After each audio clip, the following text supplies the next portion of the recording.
সূরা দুখানের এই আয়াতের মধ্যে হামিম, এই দুইটা বর্ণমালার অর্থ পৃথিবীর জমিনে কেউ এখনো বলতে পারে নাই।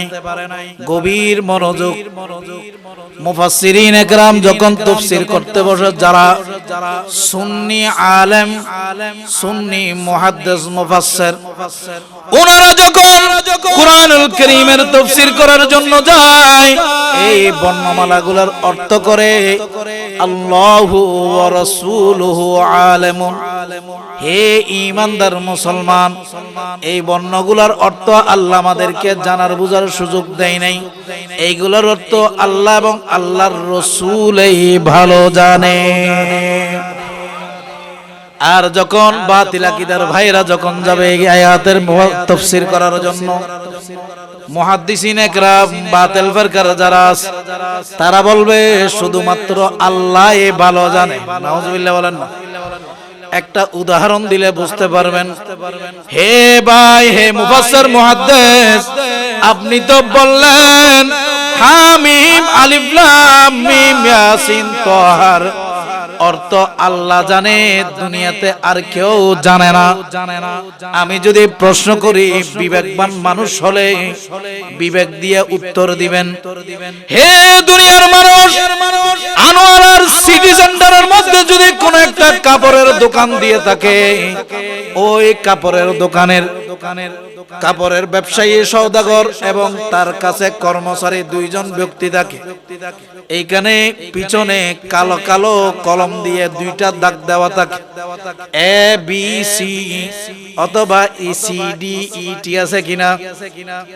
ও দুনিয়ার মানুষ, এই আনোয়ারার সওদাগরকে যখন প্রশ্ন করা হয় এই জিনিসটার দাম কত, এই রকম উল্টায় ওই ট্যাগটা দেখে ঠিক আছে কিনা। ট্যাগ দেখার পর এই ব্যক্তি দামটা বলবে।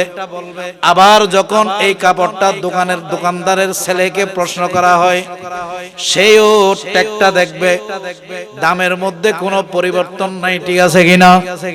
দরদাম পরে হবে, দুইজনের দাম একরকম। কারণ হলো যখন সওদাগর ওই কাপড়টা নিয়ে আসলো, সওদাগরে দোকানদার ছেলেকে বলেছে এ মানে 100, বি মানে 200, সি মানে 300, ঠিক আছে কিনা।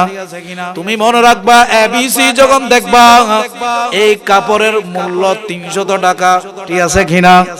অতএব 300 টাকার নিচে বিক্রি করা যাবে না। এ দোকানদার, কি ব্যাপার, কি ব্যাপার?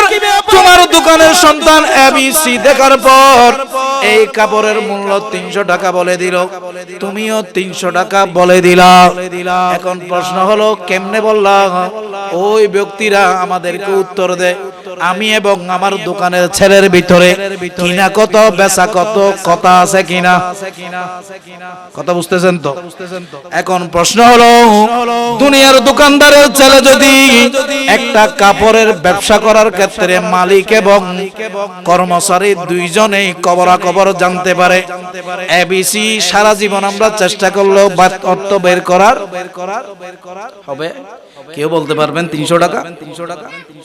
কিন্তু এখন যদি ওই মুফাসসির বলেন, বাতিল ফিরকার গুস্তাখে রাসূল যারা রাসূলকে ইজ্জত দিতে পারে না, রাসূলের প্রতি মহব্বত রাখতে পারে না, রাসূলকে বিদ্বেষপূর্ণ আচরণ করে, আউলিয়া কেরামের প্রতি বিদ্বেষপূর্ণ আচরণ করে, ওই ব্যক্তিকে যদি প্রশ্ন করেন, ভাই ওই মালিক যদি ট্যাগ দেওয়ার কারণে মালিক এবং কর্মচারী দুইজনেই এর অর্থ বুঝতে পারে, পৃথিবীর জমিনের মধ্যে কেউ বুঝতে পারে না। আমি যদি প্রশ্ন করি, আল্লাহ কুরআনুল কারীম আল্লাহর বাণী, দুনিয়ার মধ্যে আল্লাহ জিবরাইল আলাইহিস সালাতু ওয়াস সালামের মাধ্যমে পাঠিয়েছে, ওই কারণে এই শব্দের অর্থ একমাত্র আল্লাহর কালাম, ওই জন্য আল্লাহ জানে, মেনে নিলাম। যদি মালিক জানে, এই মালিক কাকে প্রতিনিধি বানিয়েছেন, দোকানের কর্মচারীর মতো কাকে দুনিয়ার মালিকও জানে, মালিকের প্রতিনিধিও জানে। আমার আপনার নবী, শ্রেষ্ঠ নবী, ইমামুল মুরসালিন, সৈয়দুল মুরসালিন, ওই ইমামুল মুরসালিনকে প্রতিনিধি বানিয়েছে, ঠিক আছে কিনা।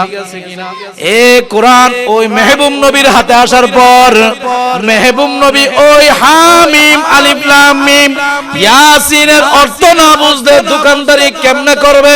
হেদায়েতের পথ তোমাদের কাছে কিভাবে পৌঁছাবে? এ দুনিয়ার মানুষ, যদি বিচার বিশ্লেষণ করা হয়, আল্লাহ এই কোটগুলো দিয়েছে মুহাম্মদুর রাসূলুল্লাহ সাল্লাল্লাহু আলাইহি ওয়াসাল্লাম। মালিকও জানে, মালিকের প্রতিনিধিও জানে। এই বিশ্বাস হলো একমাত্র আহলে সুন্নাত ওয়াল জামাত। আমাদের মধ্যে কোনো ব্যতিক্রম আছে কিনা? যদি রাসূল না জানে দেওয়ার কোনো সুযোগ আছে? মালিক জানলে দোকানের ছেলে যদি না জানে মালিক টিকবে? দোকান নাকি বন্ধ হওয়ার পায়তারা হবে? ঠিক অনুরূপ ভাবে যেই আয়াতে কারীমা আল্লাহ জিবরাইল আমিনের মাধ্যমে আমার রাসূলের কাছে জিবরাইল আমিনের মাধ্যমে পৌঁছিয়েছে, ওই জিবরাইল আমিন আল্লাহ রাসূলের কাছে পাঠিয়েছে। রাসূল পাক যদি হামিম ইয়াসিন এর অর্থ যদি যা আল্লাহ বুঝাইতে চেয়েছে তা না জানতো, তাহলে হেদায়েতের বাণী কোরআনুল কারীম পরিপূর্ণ হওয়ার সুযোগ আছে? অবশ্যই নয়। কারণ হলো অর্ধেক বুঝে অর্ধেক বুঝে না। ওই নবী আমাদেরকে কি দিবে, ঠিক আছে কিনা? এটা তো আমার মতো আপনার মতো ছোট মানুষও বুঝে। কিন্তু যখন ওই মুফাসসির কোরআনুল কারীম নিয়ে বসে, ওই ব্যক্তি আল্লাহর রাসূলের প্রতি হিংসা রেখে বিদ্বেষ রেখে যখন ওই তাফসীর করার জন্য বসে, এই সময় এই তাফসীরের মধ্যে শুধু আল্লাহ ভালো জানে শব্দটা আসে, মুহাম্মদুর রাসূলুল্লাহ জানে এই আসে না। কারণ হলো এই কথাটা যদি বলতে চাই আল্লাহর রাসূলের গায়েব জানা মেনে নিতে হবে।